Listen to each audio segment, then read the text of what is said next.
আবার বিশ্বনবী যখন মক্কায় দাওয়াত দিচ্ছিলেন, তিনি মাঝে মাঝে আল্লাহর নাম বলছিলেন, মাঝে মাঝে তিনি রহমান নাম বলছিলেন।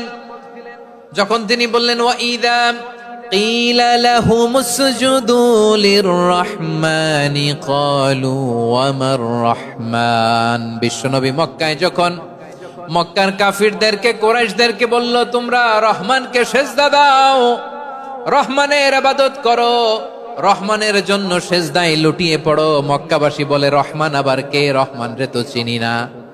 রহমানকে আল্লাহ চিনি, রহমান চিনি না। মক্কাবাসী কি বলে? কারে চিনে? আল্লাহরে চিনে। কারে চিনে না? রহমান কে তো চিনি না। রহমান আবার কোত্থেকে আসলো? কে Rahman? Who is this Rahman? যখন তারা বলে রহমান রে চিনি না, আল্লাহর গায়রতে আঘাত লেগেছে। আল্লাহ বলে রহমান রে চিনো না, না?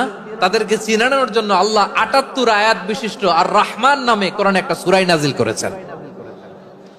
যখন মক্কার কুরাইশরা বলে আল্লাহ চিনি, রহমান চিনি না, আল্লাহ বলে রহমান রে চিনো না, তাহলে চিনে না ও রহমান নামে তিনি ৭৮ আয়াত বিশিষ্ট কালামুল্লাহ মাজিদে একটা গোটা সূরা নাজিল করে দিয়েছেন। তিনি নাজিল করলেন আর রহমানু আল্লামাল কুরআনা খালাকাল ইনসানা আল্লামাহুল বায়ান।